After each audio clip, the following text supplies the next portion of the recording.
வணக்கம். ஓம் நம சிவாய. நீ நம்ம எதை பற்றி பேச போகிறோன்னா ஆண் பிள்ளைகளை பற்றி தாங்க. ஒரு 2-3 நாளைக்கு 4 நாள் இருக்கும் ஒரு ஷார்ட்ஸ் போட்டிருந்தேன். அதில் ஆண் பிள்ளைகளுக்கு கூட எவ்வளோ அநியாயம்லாம் நடக்குது, பத்திரமா பார்த்துக்குங்க பிள்ளைங்கள அப்படின்னு ஒன்று. ஏன்னா நான் கேள்விப்பட்டது நடந்த உண்மையை தான் நான் உங்களுக்கு சொன்னேன். இப்போ இன்னொரு சம்பவம், அதுக்குள்ளே ஒரு வாரத்துக்குள்ளே இன்னொரு சம்பவம் இதே சென்னையில் நடந்திருக்குங்க. இந்த சம்பவம் இது கொஞ்சம் வேறு மாதிரியாக இருக்குது. இது எப்படின்னா, ஒரு ஸ்கூலில் படிக்கிறாங்க, 8th standard 10th standard +1 8th standard அது மாதிரி படிக்கிறாங்க. இவங்க என்ன பண்ணியிருக்காங்கன்னா, அவங்க ரெஸ்ட் ரூம் போகும்போது ஒருத்தர் மேலே ஒருத்தர் எதிர்பாராத விதமாக மோதி இருக்கிறாங்க. மோதி இருந்தபோது என்ன ஆயிடுச்சுன்னா, சண்டை போட்டிருக்காங்க. சண்டை போட்டிருக்கும்போது என்ன ஆச்சுன்னா, இந்த +1 படிக்கிற மாணவர் அந்த 10th 8th படிக்கிற அந்த மாணவரை ஓங்கி சும்மா அப்படி குத்திருக்காரு. குத்தினோன்னு மூக்கிலேருந்து பிளட் வந்திருக்கு. அது பெரிய இஷ்யூ ஆகி பேரண்ட்ஸ் எல்லாம் அதுக்கப்புறம் அது கண்டிக்கிற லெவலெல்லாம் இப்போ செய்வாங்க இல்லையா, அது மாதிரிலாம் செய்யக்கூடாது, அது மாதிரிலாம் சொல்லுவாங்க. அது மாதிரி சரி ஓகே காம்ப்ரமைஸ் ஆகிடுச்சு அப்படின்னு நினச்சோம். ஆனால் என்னாச்சுன்னா, அது காம்ப்ரமைஸ் ஆகலை பிள்ளைங்கக்கிட்ட. ஒரு 4-5 நாள் கழித்து அதே பையனும் அதே 2 பேரும் அதே மாணவர்கள் 2 பேருமே அதே மாதிரி ரெஸ்ட் ரூம் இல்லை, இது வேறு எங்கேயோ நடக்கும்போது தெரியாதனமாக ஒருத்தர் மேலே ஒருத்தர் சும்மா லைட்டாக டச் ஆகிடுச்சு. உடனே அவங்களுக்கு கோவம் வந்துச்சு. அன்னைக்கு நான் இது பண்ணி நீ என்னை மூக்கில் அடித்து ரத்தம் வர வச்சேல்ல, இன்றைக்கி பாரு உன்னை என்ன செய்கிறேன் அப்படின்ட்டு இந்த பிள்ளை என்ன பண்ணியிருக்கிறான்னா, அந்த +1 மாணவனை இன்னொரு மாணவன் என்ன பண்ணியிருக்கான்னா, ஸ்கூல் விட்டப்புறம் அந்த பிள்ளை சைக்கிளில் தான் வீட்டுக்கு போவார், +1 படிக்கிற மாணவர்.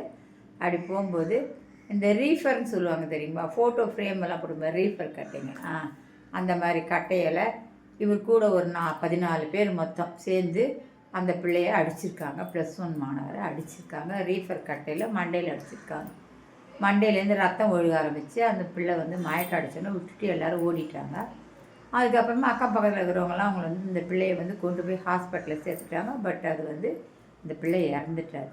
இப்போ இந்த 14 பேரையும் அரெஸ்ட் பண்ணியிருக்காங்க.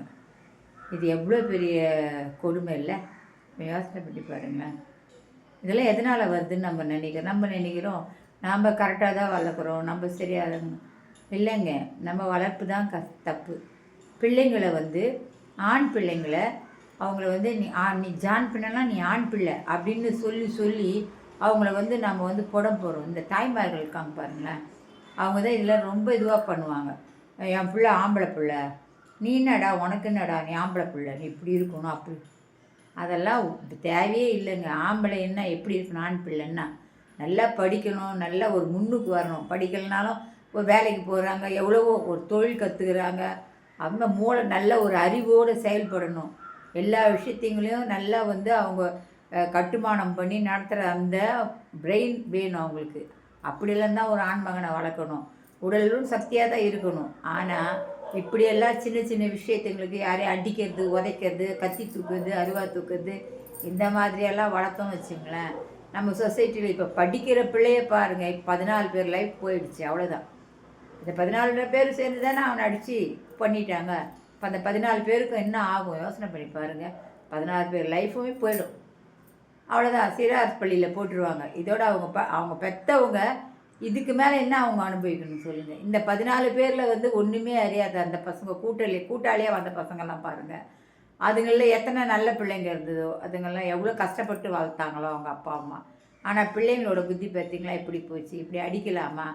அதுவும் ஒருத்தனை 14 பேர் ரீஃபர் கட்டையால் அடித்தா என்னத்துக்கு ஆகும்? இப்போ அந்த பிள்ளை இறந்தே போயிடுச்சுங்க. இதெல்லாம் நினைக்கும் போது ரொம்ப கஷ்டமாக இருக்குங்க.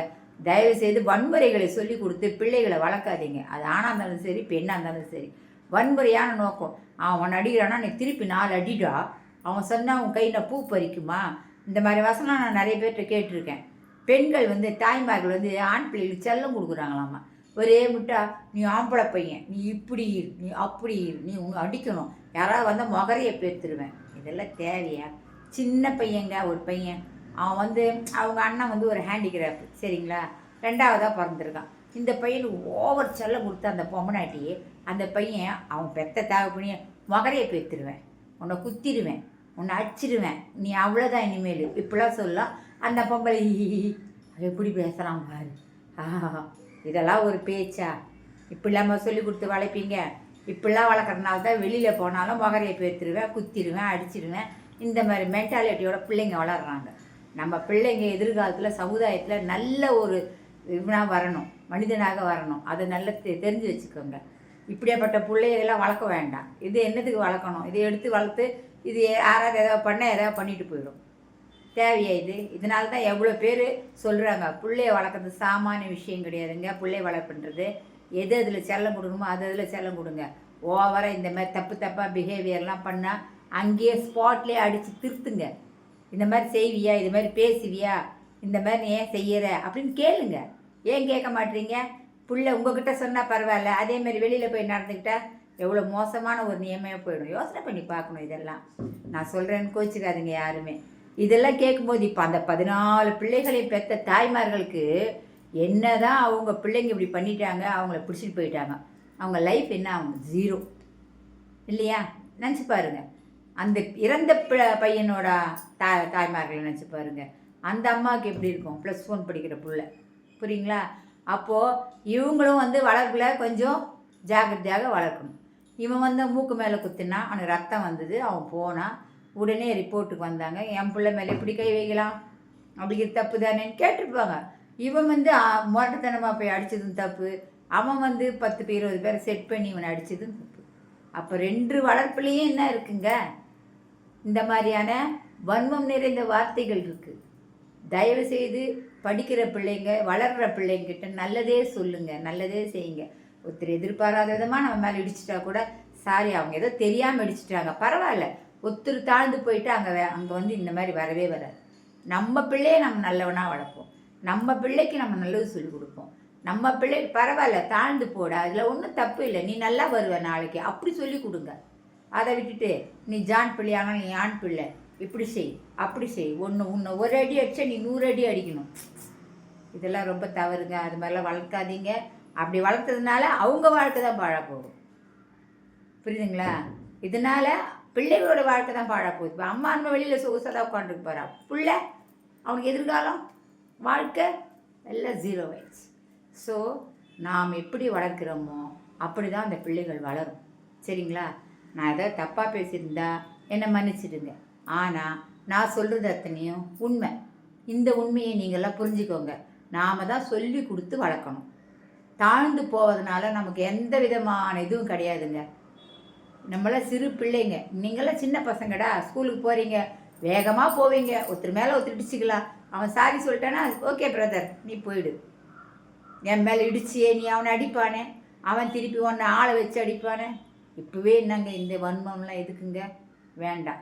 சரிங்களா? பிள்ளைங்களுக்கு நல்லபடியாக எல்லாம் சொல்லி கொடுத்து சமுதாயத்தில் சிறந்த பிள்ளைகளாக நம்ம பிள்ளைங்க இருக்கணும். ஒத்தொத்தரும் அப்படி நினைக்க ஆரம்பித்தோம்னா இந்த மாதிரியெல்லாம் வரவே வராத சம்பவம். சரிங்களா? ஏதோ எனக்கு தெரிஞ்சது நான் சொன்னேன். தப்பு இருந்தால் மன்னிச்சுக்கோங்க. வணக்கம்.